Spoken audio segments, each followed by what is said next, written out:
welcome to Boards and Bits, presented by GAMA. My name is David Abelson. I'm the Education Manager, and I'm here today with several of the members of the Retail Voting Member Group, also known as Team Retail. I'll let them introduce themselves, and we'll get right into it. Hi, everybody, and welcome to the show. Let's start with Jamie. Sure. Jamie Matthey. I own Red Raccoon Games in Bloomington, Illinois, and I've owned it for 10 years. Hey, I'm Jax Ward. I own Crazy Squirrel Game Store out in Fresno, California, and we just passed 14 years. Who are you, Rhonda? I'm Rhonda Becker. I own the Gamers Den in Cambridge, Minnesota, and we are looking at 21 years, I think, this fall. Wow. And Dave and Leanne. Oh, yes. I'm David Bibby. I'm the owner of Red Claw Gaming. We've been in business 10 years now, and this is my manager, Leanne. Awesome. So I got kind of tagged as the token guy to get this started. So this is supposed to be a panel for anybody watching us to ask any question that they want to ask about what it's like to attend the GAMA EXPO. And any questions you have, we're going to do our best to answer them. At the same time, I thought we would just start off with some of the basic things, like what was I'll start with Rhonda. Rhonda, what was the best advice that somebody gave to you before you went to your first expo?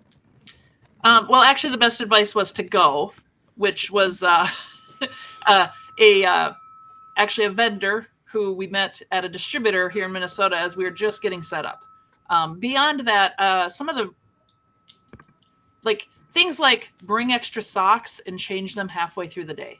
It is amazing what a fresh pair of socks will do to relieve your feet and keep you going. Bring chapstick, bring lotion. We were going to Vegas at the time, so it was very dry. So just kind of some of those personal care items that can make your day or your whole week tons better was probably the best advice that we got. Okay. Jax, how about you? Any thoughts to add to that? One thing I want to tie onto that is anybody with mobility issues, you're going to do some walking, you're going to do some movement. I don't regularly have to use a cane, but I will bring it out with me to Expo because I know I'm going to be getting in, especially on vendor hall days, I'm going to get in 15 to 20,000 steps that day. Pack your Advil. Just be aware that it can be a very physical show. And sometimes there are lines to wait in. So if you have one of those portable things that you can use to sit on, try to do that. If you can't find a place and you need a place to rest, ask somebody working at the hall. They're more than happy to help you find out where a pleasant place to be. And then I will always bring out a thermos just to make sure I stay hydrated. I'll start my day off. I believe the hotel is a Pepsi hotel. So if you're a Coke drinker, find me and we'll go find some Coke. Not that kind of Coke. Team Pepsi. All right, that's awesome. Dave, Leanne, what do you guys think? What do you want to add in? So one of the first things that was the biggest piece was after day one and we were just feeling so overwhelmed. And one of them said, don't worry about it. You take the stuff down and then you start actually parsing it out later. So that way it kind of helps keep the head above water because there was just such a volume of stuff coming. It's like, oh my God, I've got to change my entire store. It's like, no, well, maybe, but not right now. Yeah, Okay. Realizing that you don't have to do everything at GAMA was a big piece of advice because there's so much going on. Just not expecting that you're going to be able to do everything. Oh, that's great advice there because there is too much to do. Similar to something Rhonda and Jax both said, Trudy used to show up at expos when they were in Vegas, and she would hand everybody she saw a little welcome pack of things that had Advil and Airborne and some chewing gum and all those sorts of things. Again, just like a little personal kit, while you were out there. So, I certainly miss getting those on a regular basis. Looks like we got our first question. Speaking of mobility issues, I have mobility issues that require me to use a scooter. How hard is it to get around? Do you have any advice? Can I kind of tackle this one? Yeah, go for it. So the nice thing is Kick, the convention center, is only about 2 blocks from the hotel. If you're in your mobility scooter, that should be possible. Also, are we running the shuttle again this year? Yes. So there is a shuttle that runs from the convention center to the convention hotel. I believe they have a lift on it for scooters. So you can try that. And there is an inside tunnel that goes from the hotel to the Kick. If you're staying, no, there's not. It's most not of the way. It's inside like the last. you have to cross one street and then take an elevator up to it. Yeah. So there's a little bit of outside. And honestly, I found just going outside to be the easiest way to get to the Kick. Now I'm staying off site this year, so my situation is going to be a little bit different. But I do know that GAMA went out and tried to find ways to, we heard a lot of feedback last year about mobility issues. Once you're inside the Kick, should be easy. There's elevators, there's escalators for a ton of people, there's stairs, and there's also elevators that last time I was there worked beautifully. So, and they're not completely hidden from the rest of the world like often happens at convention centers.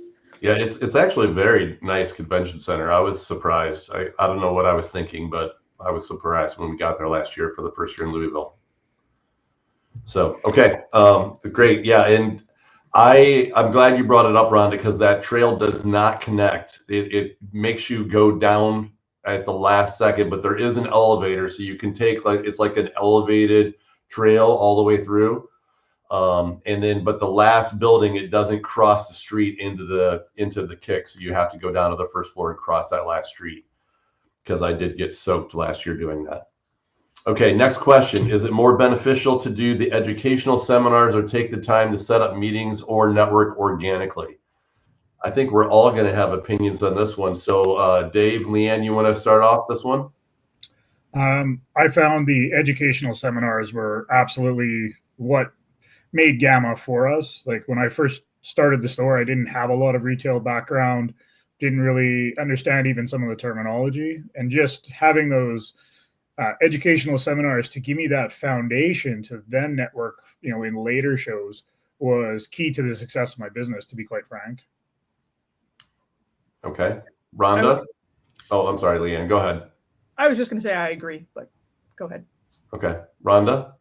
Yeah, it's part of why I wanted to be on the retail voting membership group officer team, and what I believe in at GAMA is very much education. I think particularly the peer education where those retailers who are more experienced give time to, to everybody really, because we learn from each other as well. But if I hadn't heard several pieces of good advice in peer seminars in the early years, our business would look very different or not exist at this point. Like there is such great advice in the education seminars, but also it is part of networking. Like it is part of your organic networking because you'll have something to talk to. Perhaps I presented an idea in a panel and then afterwards you come and talk to me about it and we go grab lunch together. It kind of all works together really well. But I think I could skip Premier presentations and not care because all the information is on the internet very shortly. If I had to choose what I was doing with my time, it would be education seminars. Jax? And don't forget that you've got breakfasts and lunch and dinners. So I will often spend at least a day or two where I have lunch with my friends, like people I only get to see at Expo, but I will also spend a couple of those meals talking to random strangers. You need to we're all retailers. We talk with random strangers every day, but somehow when you put us all in one building, we don't talk to each other. So come up and say hi. Are we having retail ambassadors again this year? Yeah. I made the stickers, yeah. So some of us will have stickers on that say we're an ambassador, and it just means we've been to Expo a few times, and we're happy to share our experience with you. I have in years past set up a thing. Well, I met Dave and Leanne because I posted out there, hey, I'm going to walk the floor. If anybody wants to walk with me, meet me at this place at this time. And that's how I met them and became friends with them. So yeah, I go for the education. But I've also been in the business now 14 years. So the box is not my priority for Premier presentations. And then I just talk to tons of people. I'm very annoying at Expo. You'll find me. You're not annoying, Jax. I will add before we move on to the next one that I think everything's got to balance out, right? So the educational seminars have completely transformed the way we do a lot of things in our store. But one of my favorite things to happen, Jax, you talked about it, is when I go into lunch, if I'm not with friends, I will purposely sit at a table full of people that I don't know a single one of them, and just join in the conversation, particularly on breakfast, because I'm always sliding in right at the last minute anyway, because I'm not a morning person, and talking to other people is my way to wake up. So the networking in the conversations in the hallways is always awesome. But I do love meeting up with publisher friends that we've gotten to be friends with over the years too. Those people that you develop that relationship with the publishers is also important as well. So I think it's like this, you got to try to balance everything and make it all happen. And it's also why I tend to come back from Expo completely sleep deprived, because I want to try to do everything every time. And I think I probably average like 4.5 or 5 hours of sleep during the entire week while we're there. Okay, we got another question from Shauna. Do you know when they will figure out the meal info? Last year was tough. You couldn't schedule meetings when you were in line for 45 minutes. So I'll start off on this one and say that the meals are different this year. My understanding, and I haven't read the whole book yet, but my understanding is we're not going to get those lunch vouchers like last year where you had to go stand in line at like the taco booth or the barbecue booth or whatever, because those lines were bad. And staff at the home office did take it on themselves to say this was an issue that we have to change. So I'm not 100% sure how it's going to go. I just know they said we're not getting lunch vouchers and we're not going to have to stand in those lines yet. Does anybody else have different information on that? My understanding is those vendors are still going to be there, though. So if you don't want to leave the kick, those vendors will still be there to purchase from. Otherwise, we're more or less on our own. Yeah. And David says that what you said was correct, Jamie. Okay. Yeah. And there are some amazing restaurants within like 2 blocks in every direction of the kick. So definitely get out and explore if you have the time, because what was that one? Troll Under the Bridge? Was that the name of that barbecue place we went to? That place was good. In Zombie Taco. Don't forget Zombie Taco. Oh, yeah. I went there twice. So Heather's got a question. There are retailer breakfasts, right? I assume you're highly advised going to them. Yeah, there's definitely a breakfast. The kickoff breakfast is where the Power Retail Awards are. Jax, you want to talk about that a bit? Is that a breakfast or just a seminar, Jamie? Oh, you know what? There's a breakfast before it, I think, and then there's the seminar and then the keynote speaker, right? The retail breakfast are Tuesday and Thursday, and then there's a women and non-binary breakfast. No, Tuesday and Thursday. Wednesday, I think, is the non-binary and women's breakfast. I don't think there's a breakfast for GAMA membership at large on Monday. Okay, well, thanks for correcting me on that one. And I will tell you, as a West Coaster, I never make those breakfasts. Like, it's a 3-hour time difference, and Expo starts at like 7:30 in the morning. If you see me at breakfast, please bring me caffeine. Somebody bring Jack some Coke. Yes. Diet Coke. Diet Coke. I can talk about the PRAs if you would like for me to at this time. Or we can talk about premier presentations. Let's do the PRAs real quick, and then we'll circle back to the premier presentations. Okay. So the Power Retail Awards are 4 awards that we give out every year to anybody that's part, or to people that would classify for the retail voting membership group. You may have seen us, or you may have participated by asking your customers to nominate you. Right now, the Team Retail is doing final votes on who will win in those categories. We'll do a presentation where we spotlight the 3 finalists and the winner in each category.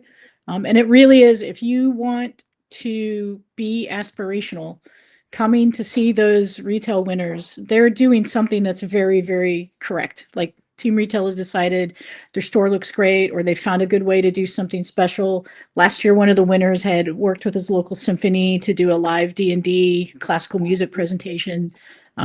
I always find out just how terrible my store is every year when looking for the PRA winners. Yeah, I wish I could have went to that symphony. That was such a cool idea. Yeah.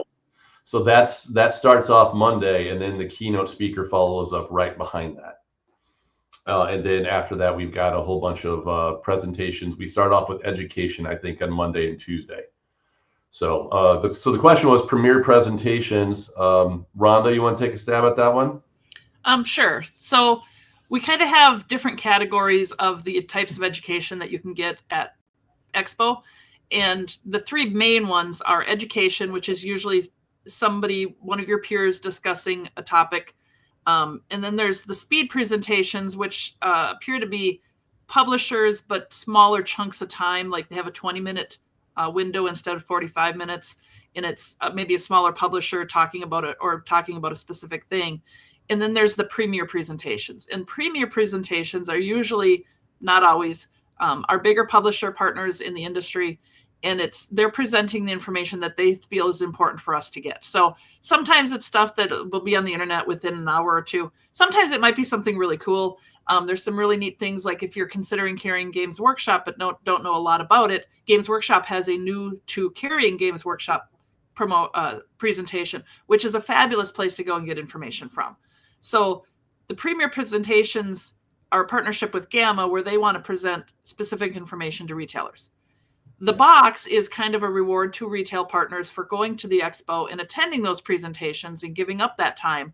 And so it has a variety of products, hopefully something that really speaks to what that publisher is doing. It'll either be a new game or maybe one of their evergreen games that you can use to promote their line. And if you attend 6 different premier presentations over the 2 days that they're on, you will qualify for that box. Up to, I think, 350 or 375 retailers will qualify.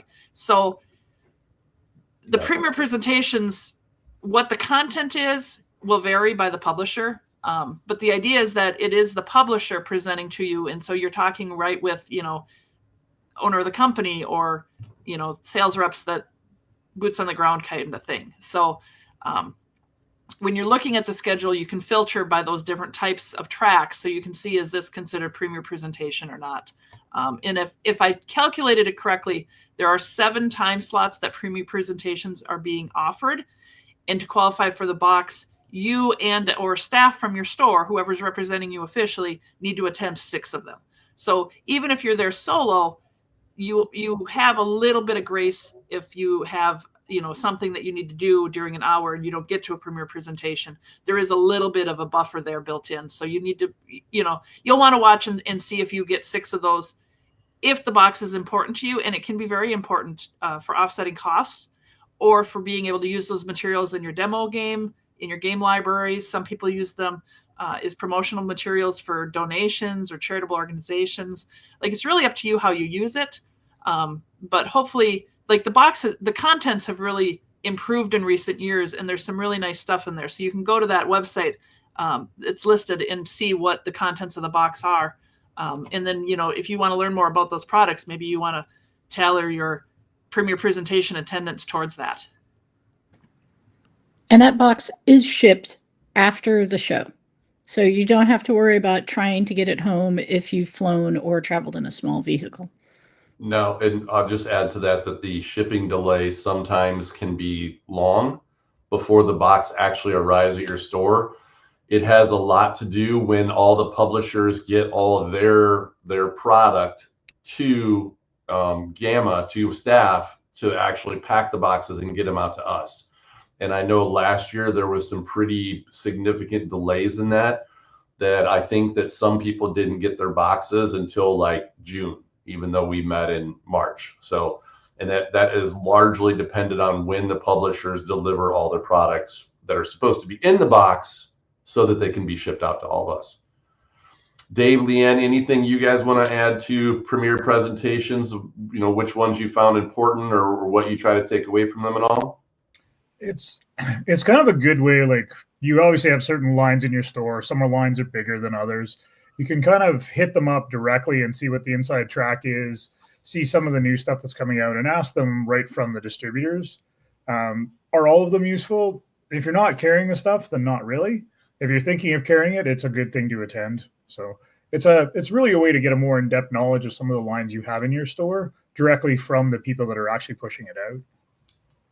They're also pretty good if you're thinking about carrying a line, because you'll get most of the time they'll review what they have for current stuff, and then they will go through and maybe spoil some new stuff for you to keep you entertained.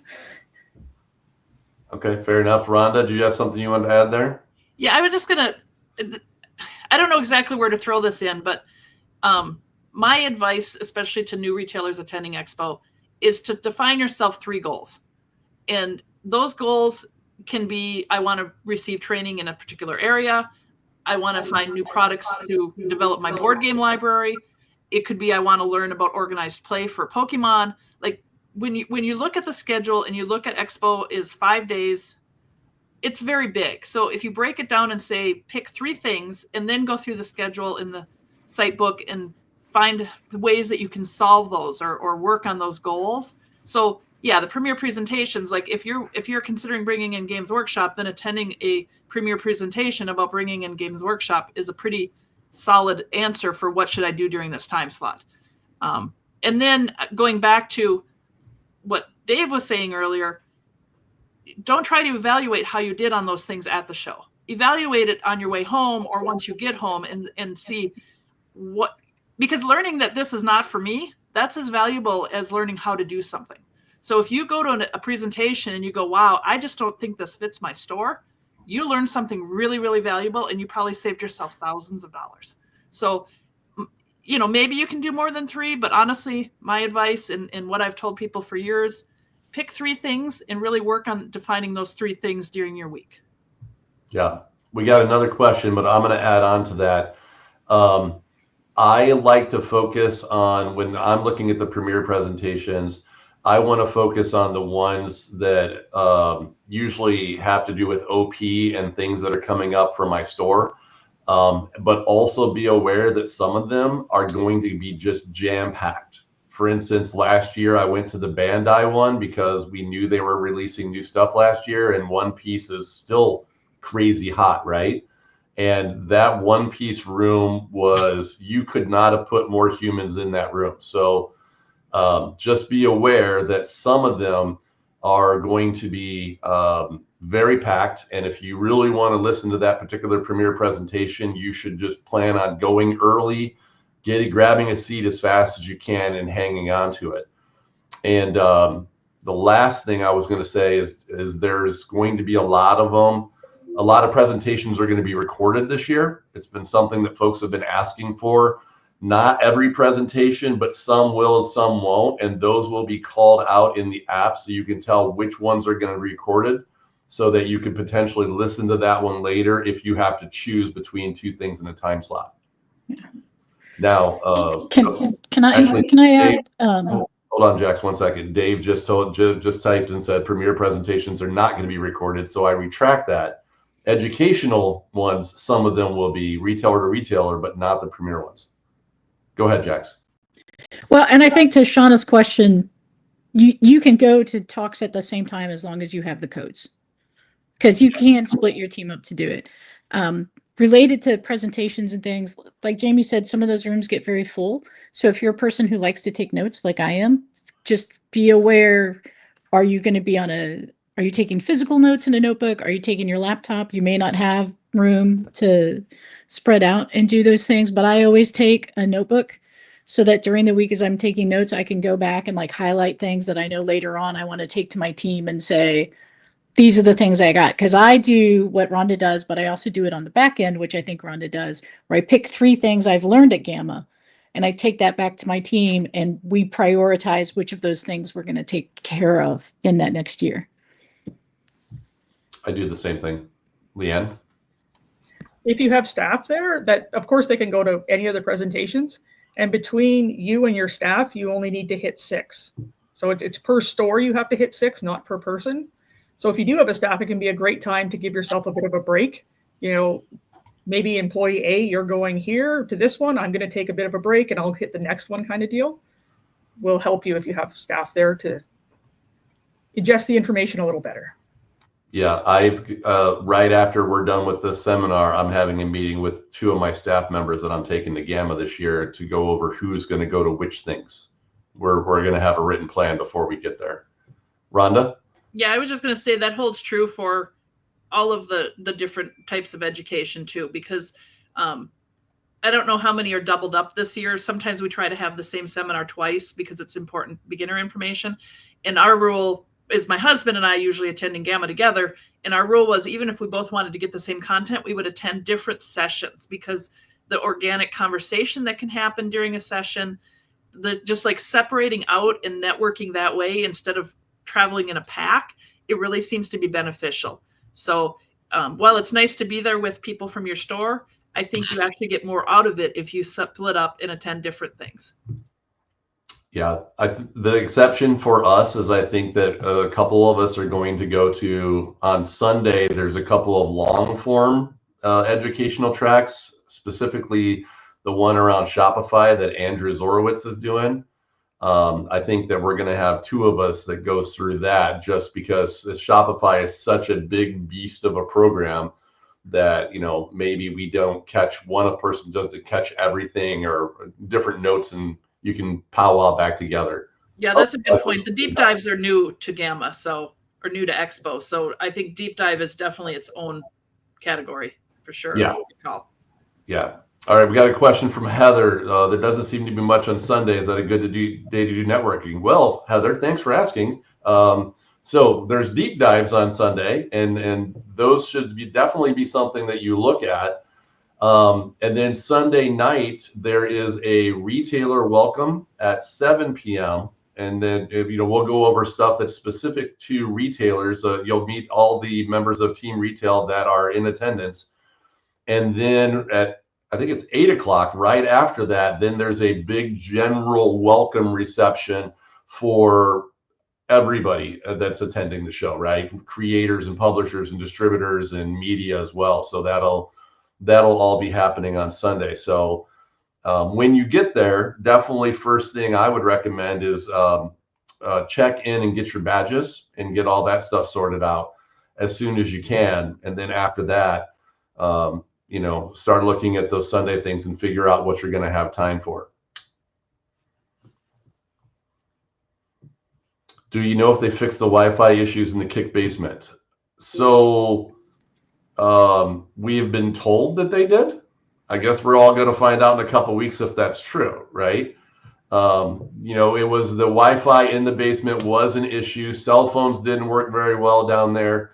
And then the Wi-Fi was definitely spotty. And it was something that I know that home office staff brought back to the Kick and said, this is an issue and you've got to do something better. And the Kick committed to doing a better job with the Wi-Fi. I don't know that any of us are going to actually know whether or not this happened until we all get there, right? When there's 3,000 folks all trying to check in at the same time and look at our Facebook and take notes and everything like that. So we'll find out together. All right. Next question. Will badges be available for pickup on Saturday? Dave indicated no. It'll be Sunday. I think there's a window from either 2 to 6 or 4 to 6 on Sunday. You can get them, but that's the earliest, I believe. And then also on Monday and Tuesday as well, if you're not arriving at the beginning part of the week. Okay. One of the questions that I had that I just wanted to bring up and see what your all opinions were was actually around writing orders while you're at GAMA. Do you guys have any thoughts on this? Dave, Leanne, you want to fire off on this one? I do all the buying. So my first rule I have at GAMA is I do not buy anything on day one of the exhibit hall, because there's no way I will have had a chance to see everything, and I don't want to commit all of my funds on day one and then realize on day 2 that there was something amazing I missed. So typically what we do is we'll wander the hall, we'll take notes or take business cards and put them in a separate pocket of like the good stuff compared to the regular stuff. And then we'll discuss it afterwards, and we'll go as a team and check it out the next day to see if we want to place that order. Okay. Jax? I go with a budget in mind. Also, when I am going to the vendor hall, again, this is because I've been open for a while. I almost always avoid the big names, the Asmodees, the stuff like that. I might go to say like hello to my distributor rep and stuff, but I've got 8 other competitors in my town. So I head to the products that I know nobody else in town has. That's where I find my value in Expo, is finding those things that keep my store special. So I go with my budget in mind. I will buy stuff while I'm there, but again, I don't buy it on the first day. Typically, I'm picking up business cards the first day and paperwork if I'm interested. And then after, on the last day, I will go through and make those purchases I want to make. And there may be some vendors that want to give you samples and things like that. Just keep in mind whether or not you can get those home with you.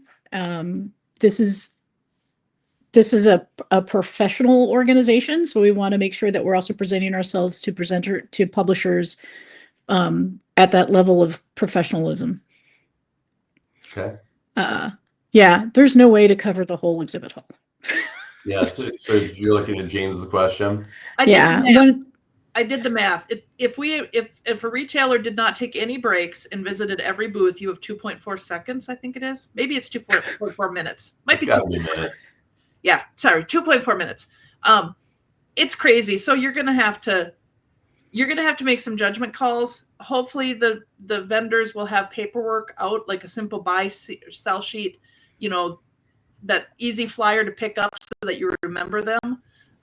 Take your phone, definitely take pictures, get them to put their booth name or their booth number. So if you want to go back and view something, but you're probably going to want to do a quick walk through first just to see what captures your eye, and then go back for the things that you want more follow up on, because it's a big exhibit hall.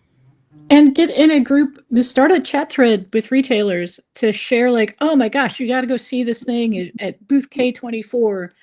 Because there's not enough time to do the whole hall well, which is amazing. Like, that's kind of a good thing that we've got a plethora of publishers we can see.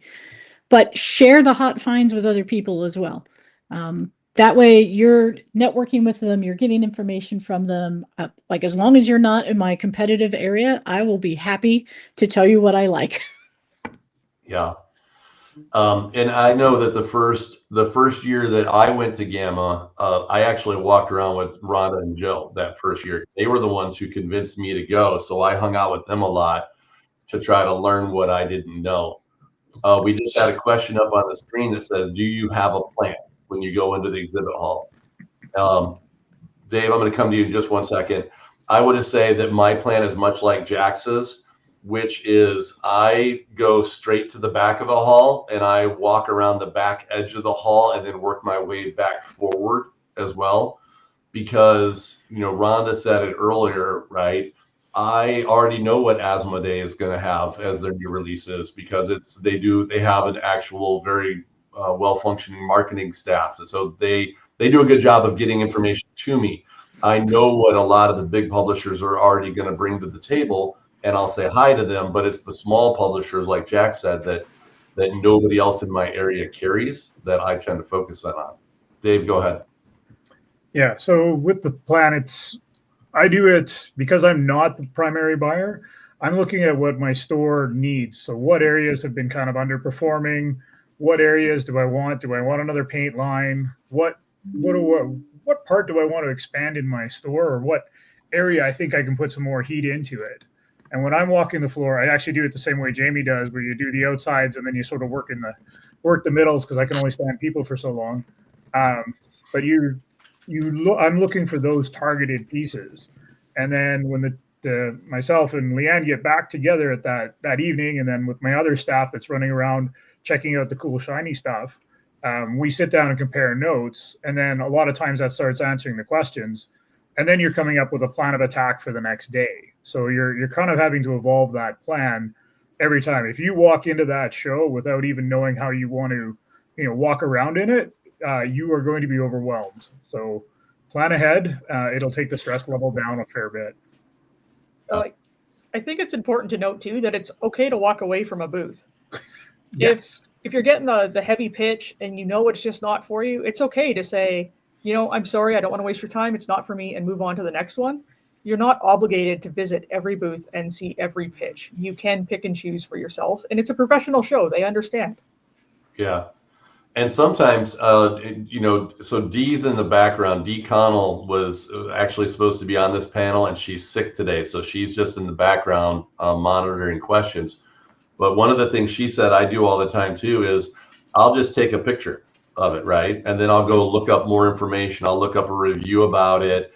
I don't need a full pitch on everything, but I can take a picture, and then later when I'm sitting down with my staff after the show, we will throw all of them up on a screen and go through and say, oh, I looked at this game and here's what I was interested about, because I'm not the primary buyer in my store either. So we all kind of review all of our notes, as well as, kind of go back and look for more information on some of the games that we are questionable about. And I try to make sure I've got the publisher's name in that picture, because I come home with 4 dozen photos and I'm like, oh, this was cool. I have no idea who does this. So put their business card or something. Go ahead. If you're using that plan of, I need to add this type of line, or I want to find products that appeal to this demographic in my store. I want to build my, games for 30 and 40-year-olds, or whatever your demographic is. Certainly look through the booths to see if there's some things that you think will fill those niches, and maybe start at those booths so that you make sure that you hit them. That can be another way to tackle the exhibit hall. Yeah. Leanne, I saw you had something earlier. Something I've also noticed and have leaned more heavily on the last few years is a lot of the publishers will have GAMA only deals.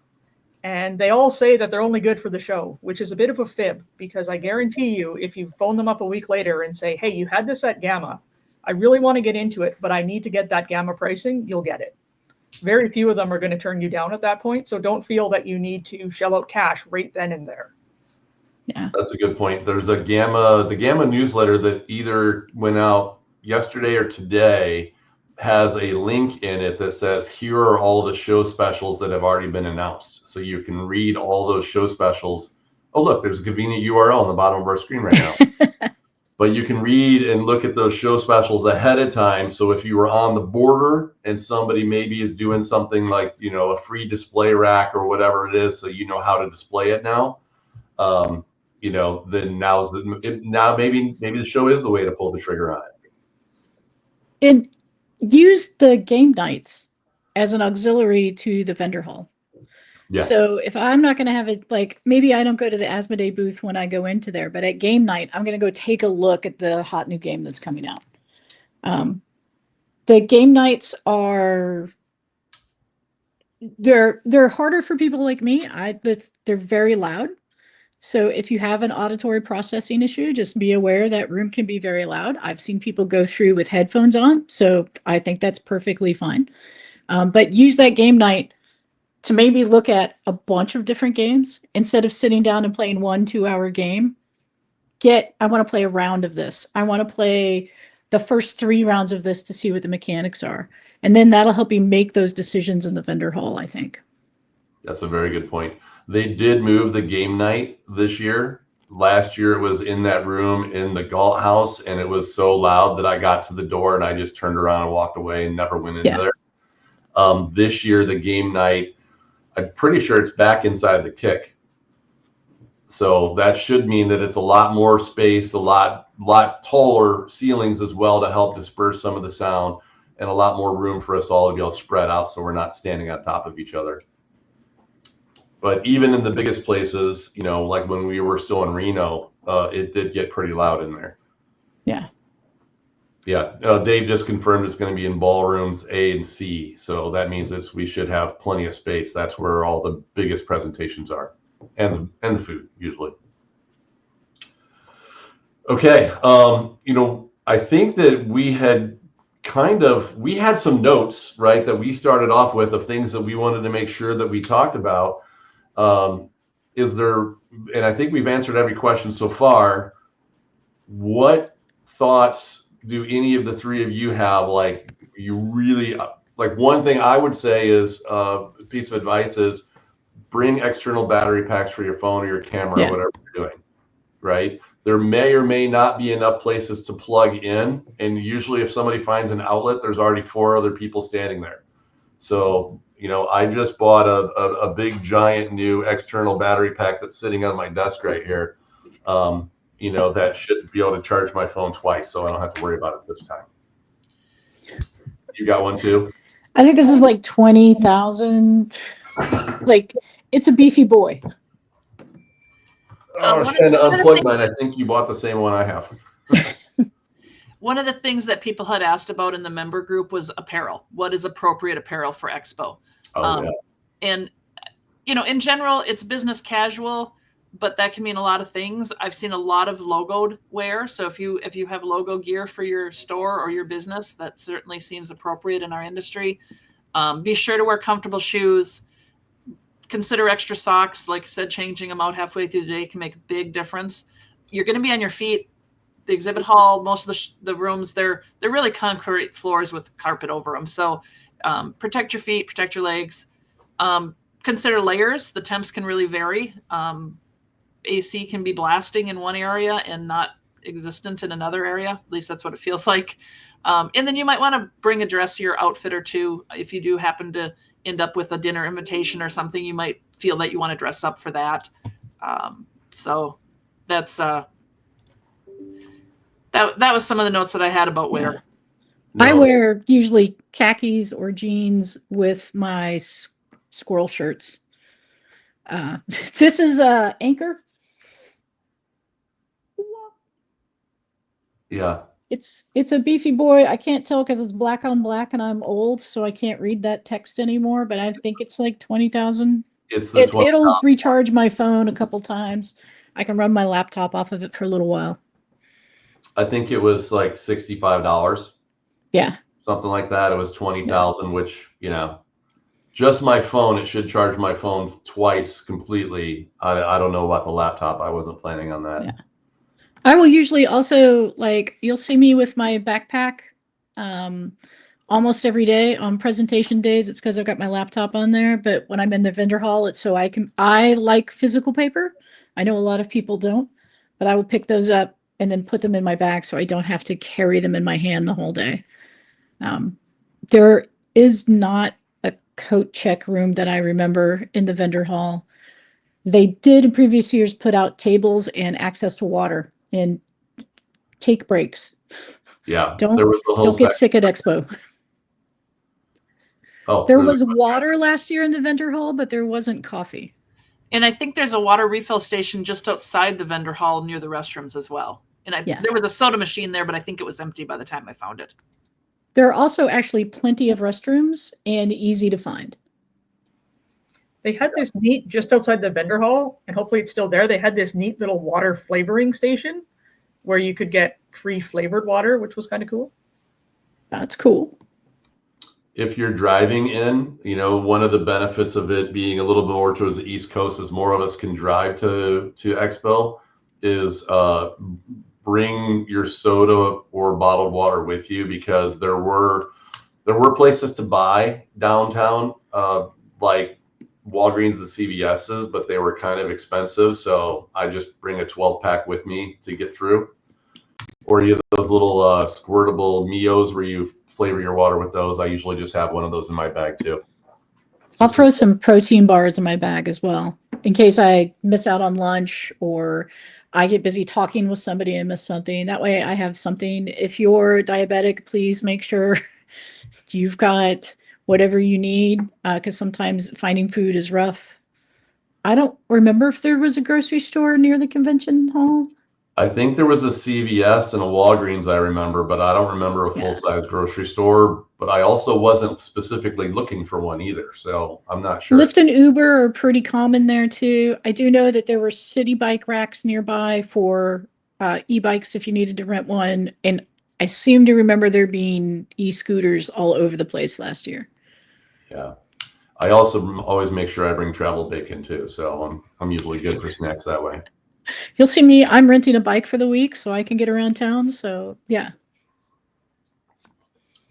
Okay. Well, I think we're really kind of wrapping up here towards the end. You know, we had this scheduled. Oh, Rhonda, you have something? Business cards. Oh, yeah. You still Again. got time to print business cards. Yes, you want physical business cards. Trust us, you want physical business cards. Suggestions for making new retailer friends for sharing ideas. Come to the retail meetup Sunday night. Attend the retail breakfast. Look for those stickers that say retail ambassador. And just talk to people. Honestly, Don't be afraid to hit somebody up in the hallway where you're walking out of a seminar to say, what'd you think? Is this going to work? I have bright blue hair. If you come talk to me, I will introduce you to a total stranger because I don't know most of the people there. But also, when I'm at Expo, for some reason, I'm so extroverted, it's ridiculous. So we'll help you make the new friends. That's no problem. Yeah, and it's okay too, because I had kind of a fanboy moment with one of my staff members. She loves Eric Lang games, and I've never met Eric Lang before. So, but I saw him walking last year, and I'm like, let's go talk to Eric. And I just grabbed her and pulled her along, and we went and introduced ourselves to Eric Lang, and she was totally fangirling out. It was kind of hilarious. Do you have a question about lunches this year? Yeah, lunches, are we on our own? So I think that none of us is 100% sure of the answer on that one, Shauna. Actually, Dave just popped in and said, yes, we're on our own for lunches. So that means we're not committed to staying inside of the Kick. We can roam and go outside and find one of the restaurants around it. You know, that road between the Kick and the Galt House is actually known as Whiskey Row, and there's actually some really good restaurants over there as well.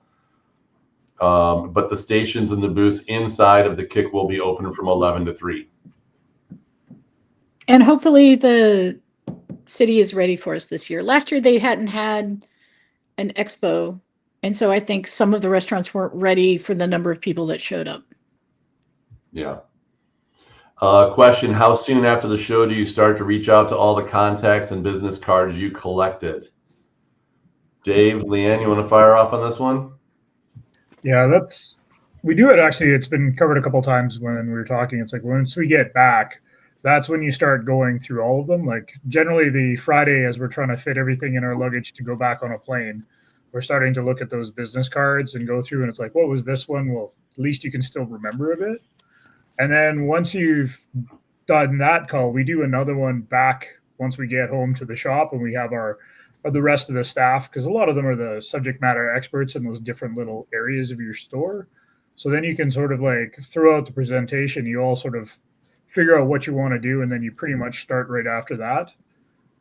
That meeting doesn't happen that first week back. Usually it's near the end. We usually try and give our staff a bit of a break for covering for us while we were gone. So in about, not the first week, but the second week is generally we start reaching out, unless it's something we know we want, in which case we'll hit them up right away to take advantage of those GAMA deals. And those, like I said, once you get back, hit them up, say, hey, I saw you at GAMA. I know we missed the window. Are you okay? And then, of course, they want to sell you products. So they go, yes. Something to keep in mind this year, too, though, is a lot of the distributors and vendors are going to be going right to Toy Fair afterwards. So I suspect it won't be unusual not to hear from them that first week after GAMA. It might take a couple weeks for them to contact you again. So just something to keep in mind. Just if you send out an email and don't get an instant response, it doesn't necessarily mean that they don't care about you or don't want to sell you product. It just might be that they're at the other show. That's a great point. The whole reason why we're this early in the year is because of Toy Fair. So great point, Leanne. And if you're reaching out to any of the retail presenters, I usually give them an extra week or two before I will email them, because they had to spend time getting ready to present. Then they're doing business at the show, and then they have to get back and also reach out to publishers that they might want. So I will often give retail presenters just like an extra week or two before I hit them up again. Yeah. One of the things I do, so I have got a couple of presentations, is I put a QR code on the last slide of my presentation where somebody can go and download it from Dropbox so that they can get access to it. But if you're going to email me about any questions, you should put GAMA in the subject line, because that's more likely for me to stop and pay attention to what that message is versus, you know, the 9,700 email I feel like I get every day. And I will often, when I pick up business cards from anybody, write on the back of them what specifically it was I wanted to ask them about. So that when I get back home with 100 business cards, I have some idea of what's going on. Yeah. If it's a publisher, I will take a picture of the business card and then a picture of the game right after it. So they're linked together on my phone too. Okay. Question from Shauna. Is there a sign up this year for the women's non-binary breakfast? It was wonderful last year. I don't have an answer to this one. Rhonda, Jax, do you know at all? I think there was in the app a way to register for it. The app is live, so get it on your phone, start poking around and take a look. But yeah, there should be a way to register through that for the breakfast, because space can be limited. So yeah, I think there's a diversity dinner as well, and I think you have to sign up in advance for that too if you were interested in that one. Okay, well, I think that's probably everything about that we've got time with. There's just a couple more minutes left, but it thinks we got everything. Oh, yep, random message from John Stacy. Hi, John. So yeah, sign up for the Women in Non-Diversity through the app. Perfect. Nope, that's actually not the app. That's Tabletop Events. So. Oh. Yeah. I thought the app was a link to Tabletop Events. I haven't downloaded the app yet. I don't think the app and Tabletop are linked. Okay. So yeah, look for it at Tabletop Events, which is where you've registered for the original expo. Register for everything that you need to do there. Dave, you're muted, buddy. Hi, everybody. It seemed like a good time for me to pop back in and just see if there's any questions that didn't get covered that I can help with before we hit the road. No, I don't think we have any. I think you answered most of them as we were going along. We appreciate the background notes coming at us. So that worked out really well. Sure, glad that worked out. I do want to share with everybody, the app is the best place for you to find out all the information that you need all in one place. If you get the opportunity to download the app, that's going to be a really good choice this year. We've done some extra work to just make that as robust as we possibly can so that people will have everything they need in one place.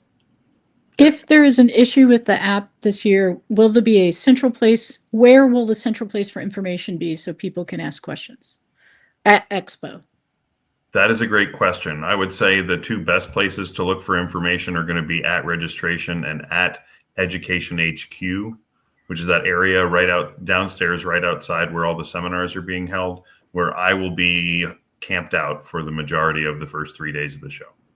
Now at Galt, that's going to be easier because it'll be back to registration.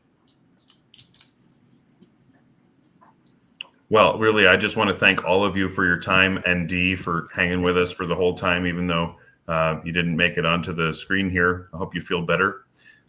This has been a ton of really great information. And what's awesome is that there's a ton of information we didn't even get to cover that people can go find on their own kind of organically as they search through the app and Tabletop Events while they get ready for the show.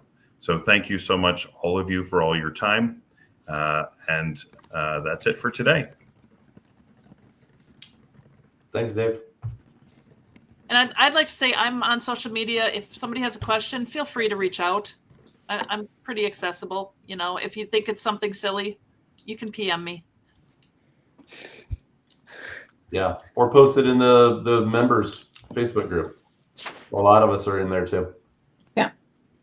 Sounds good. All right. Thanks, everybody.